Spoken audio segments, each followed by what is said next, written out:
बहुत सारी डिस्कशन अभी हाफिज साहब और मेरे में जारी थी और अच्छा बात कहीं से कहीं निकल जाती है और हम आ जाते हैं दोबारा से उस मोड़ पर जहाँ पर हमारी क्रिकेट के इस वक्त फैसले हो रहे हैं। अफसोस के साथ कहना पड़ेगा कि मैं जब से क्रिकेट देख रही हूँ मैंने कभी इस तरह की चीज़ें नहीं देखी हैं जो आजकल हो रही हैं। स्क्वाड अनाउंस होता है, उसके बाद उसमें खुद से तब्दीली कर दी जाती है, कभी खुद से लोगों को सिलेक्ट करके किसी का हक मार के किसी को सामने लाया जाता है और फिर उसी की सर्जरी की बातें शुरू हो जाती हैं। फिर सर्जरी होती भी नहीं है, फिर ज़्यादा पानी आता है, फिर ज़्यादा बारिश भी आती है। तो इसी के साथ साथ गुफ्तगू का सिलसिला आगे बढ़ाते हैं हाफिज साहब, क्योंकि अगर हम देखें आप वकार यूनुस साहब भी थे, फैसला कर रहे थे, दोपहर में भी हमने इस हवाले से बात की है। खुद ही एक पैनल बनाया, लोग वहाँ पर इकट्ठे किए, स्क्वाड अनाउंस किया। आमिर जमाल ऑलरेडी जो है वो उनकी तबीयत जो है वो इतनी कंफर्म नहीं थी कि वो ठीक हैं, मैच फिट हैं या नहीं है। फाइनली आपने बाहर कर दिया, अबरार को कर दिया, कामरान गुलाम को कर दिया। हाफिज साहब क्यों पहले ऐसे फैसले किए जाते हैं कि बाद में उनमें तब्दीली करनी पड़े? देखिए मेरी बात यह कि 17 का स्क्वाड जब अनाउंस हुआ ना, तो ये जो फिटनेस मतलब एक होता है आपको चोट लगी हुई है और जो आपको अंदाज़ा हो जाता है कि आप इतने दिन तक ठीक हो सकते हैं, आपके पेट दर्द है, सर दर्द है, कुछ भी आप कह लें उसको, जो भी इंजरी है, तो डॉक्टर का एक जायज़ा होता है कि आपको इतने दिन लग सकते हैं। तो ये तो हाईएस्ट लेवल की स्पोर्ट्स है ना, जब आप क्रिकेट पाकिस्तान की नुमाइंदगी कर रहे हैं।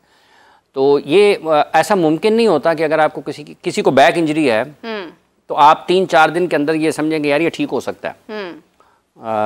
बैक इंजरी में अब जिस तरह से आमिर जमाल का चूँकि जिक्र है, हवाला है, और जिस तरीके से आपने उनका नाम नहीं लेकिन जो सिलेक्शन का प्रोसेस है उस पर आपने बात की है, तो बैक इंजरी में अगर आपको अगस्त के शुरू में ये अंदाज़ा नहीं हो रहा कि अगस्त के तीसरे हफ्ते में मैच के लिए ये खिलाड़ी अवेलेबल होगा या नहीं होगा, ये 100% फिटनेस के साथ जा सकता है या नहीं जा सकता, तो फिर तो वहाँ पर एक सवालिया निशान ज़रूर है कि क्या मसला था। तो ये इन मामलात में या ऐसे वाक़यात में या ऐसी चीज़ों पे आपको थोड़ा सा महफूज रास्ता इख्तियार करने की ज़रूरत होती है। एक तो खिलाड़ी के करियर के हिसाब से, और आप देखें कितना अनफॉर्चुनेट है पाकिस्तान के लिए कि पाकिस्तान ने आखिरी मरतबा जो टेस्ट मैचेस खेले थे वो जब मोहम्मद हफीज़ पाकिस्तान टीम के हेड डायरेक्टर थे और उसमें ये जो आमिर जमाल हैं ये ऑस्ट्रेलिया खेलने के लिए गए थे, तो एक काफ़ी वक्फ़ा है पाकिस्तान का, मैं 7-8 माह गुजर गए होंगे इस चीज़ को, तो पाकिस्तान ने अपना टेस्ट मैच खेलना। तो ये काउंटी सीज़न में अनफिट हो जाते हैं आमिर जमाल, और फिर आप उनको अपने सब्जेक्ट टू फिटनेस पे आप उसको अपनी पाकिस्तान की टीम में ले आते हैं, स्क्वाड का अनाउंस का हिस्सा बना लेते हैं। इससे बेहतर तरीका इख्तियार किया जा सकता है ना, इससे बेहतर रास्ता इख्तियार किया जा सकता था, मौका दे देते आप उसको। मतलब है कि ये भी नहीं पता है ना कि अभी चूंकि वेदर फोरकास्ट जो है, जो बारिश की इत्तलात हैं, ये भी एक और पहलू है। तो आपको अगर हम सिर्फ फिटनेस और खिलाड़ियों के सिलेक्शन के ऊपर रहते हैं तो आप इससे बेहतर रास्ता और बेहतर तरीका इख्तियार कर सकते थे कि ना तो तनकीद होती, ना खिलाड़ी के ऊपर इजाफी दबाव होता, और ना आप उसको हरी में या जल्दी में खिला देते जैसा कि हम कर चुके हैं माजी में।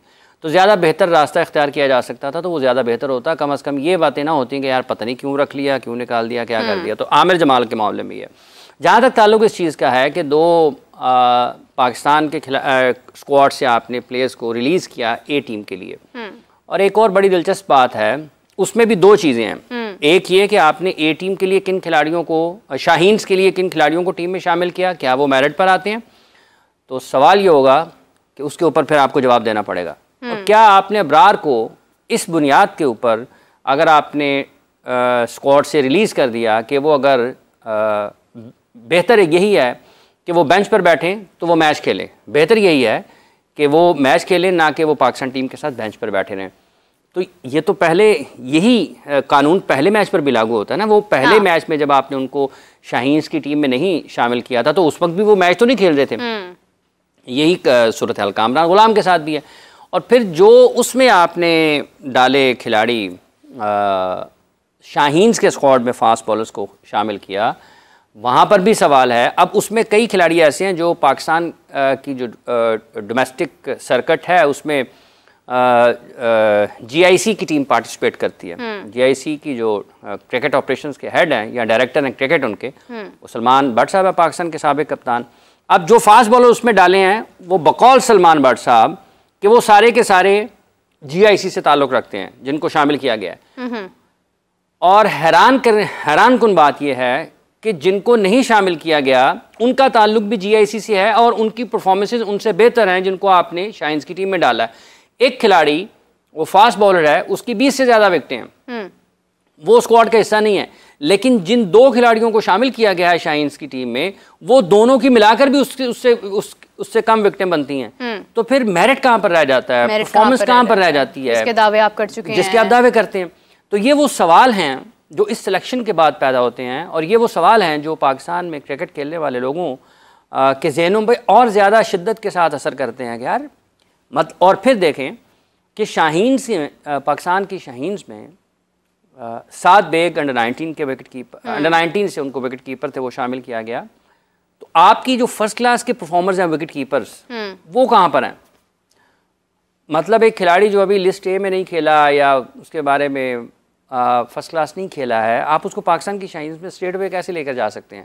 प्रोसेस तो आप खुद वायलेट कर रहे हैं ना। मेरिट क्या है फिर इसका मतलब ये है? तो वो जो विकेट कीपर जो सारा साल रेड बॉल खेलें, वाइट बॉल खेलें, अच्छे बुरे सख्त मुश्किल आसान मौसम में वो विकेटों के पीछे अपनी ऊपर नीचे हर बॉल पे आपने होना है वो करते रहें, फिर रन्स भी बनाएं, तो उनके लिए क्या दिलकशी है उस क्रिकेट में कि जब उनको पता है कि आपने किसी को भी ऊपर से ला के स्क्वाड में शामिल कर लें। बिल्कुल ऐसे। तो ये वो सवाल हैं सिलेक्शन के एतबार से जिसका हल होना चाहिए। ये ऐसे क्रिकेट को चलना नहीं चाहिए पाकिस्तान में।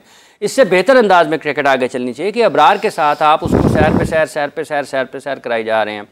आप उन खिलाड़ियों को जो आपकी स्पिन बॉलिंग में अगर कोई परफॉर्म करता है, मतलब आपने कैंप लगाया, उसमें उस्मान कादिर शामिल थे कराची में, उस्मान कादिर क्यों नहीं है? अगर आप 7 बेग को खिला सकते हैं तो आप उस्मान कादिर को क्यों नहीं मौका दे सकते रेड बॉल क्रिकेट में? अगर वो, चूंकि देखें अभी उनकी वो उम्र नहीं है कि आप उसको नज़रअंदाज करें, वो 4, 5, 6, 7, 8 साल क्रिकेट खेल सकते हैं पाकिस्तान के लिए। और आपको एक राइट आर्म लेग स्पिनर की ज़रूरत है जिसके बॉल में स्पिन हो, जिसके पास वेरिएशंस हो, जो लंबी बॉलिंग कर सकता हो, जो आपकी रेड बॉल क्रिकेट में आपके लिए एक मैच विनिंग प्लेयर बन सकता हो, आपकी विकेट टेकिंग ऑप्शंस जो है उनको बढ़ा सकता है।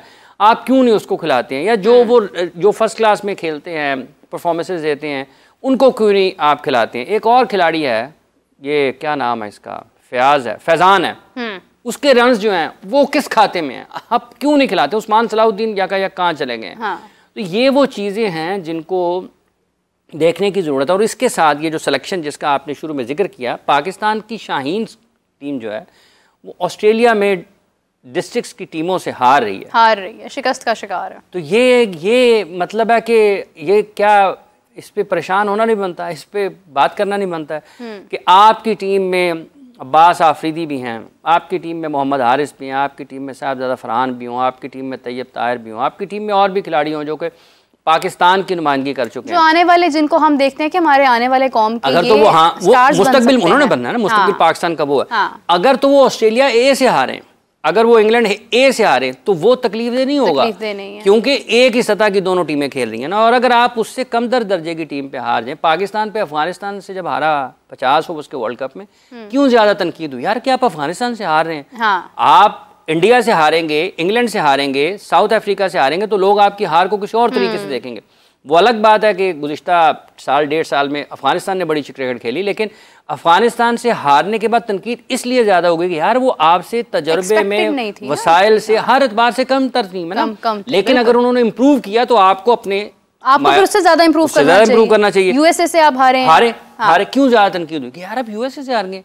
तो इस वजह से यही सूरत हाल, जो नतायज, जो इंटेंसिटी है इसकी, या इसकी हसासियत है, या इसकी तकलीफ है, आपको इस तरीके से महसूस करनी चाहिए कि जब आप ऑस्ट्रेलिया में जाकर उनकी डिस्ट्रिक्ट की टीमों से हारेंगे तो फिर सवाल पैदा होगा आपकी क्रिकेटिंग कॉम्पिटेंस के ऊपर कि आप किस तरीके से अपनी क्रिकेट को चला रहे हैं, कि पाकिस्तान के क्या क्रिकेटर्स की अहलियत अब ये है, इस हद तक गिर गया है। और वो भी जो इंटरनेशनल क्रिकेट खेले होंगे, देखें पाकिस्तान मेरा ख्याल है एक मेलबर्न स्ट्राइकर्स से या कौन सी टीम 2-3 मैच इसमें हारा है, ये टॉप एंड T20 के नाम पे जो सीरीज़ हुई है ना, उनमें किसी में भी इतने इंटरनेशनल क्रिकेटर्स नहीं होंगे जितने पाकिस्तान में। क्योंकि मैंने उसको भी देखा था जब वो पाकिस्तान पहले मैच आ रहा था, उसमें भी कोई उनका नाम वो नहीं था जो कि अपने मुल्क की नुमाइंदगी की हो। पाकिस्तान की टीम में देखें, पाकिस्तान की टीम बांग्लादेश के खिलाफ भी 4 डे मैच हारी थी डाबन में, मेरा ख्याल है एक मैच जीती थी और दूसरा शायद हार गई थी।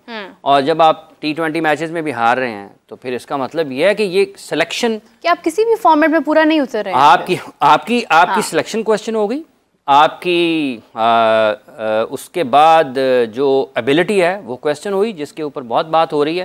तो ये तकलीफ़देह चीज़ें हैं, इसको देखना है पाकिस्तान क्रिकेट बोर्ड ने। हो सकता है कि मतलब ये बुरा लगता है लोगों को कि जब कोई कहता है, लेकिन जब आपको सामने शिकस्त नज़र आती है आप उसको नहीं कह सकते हैं कि वो बहुत अच्छी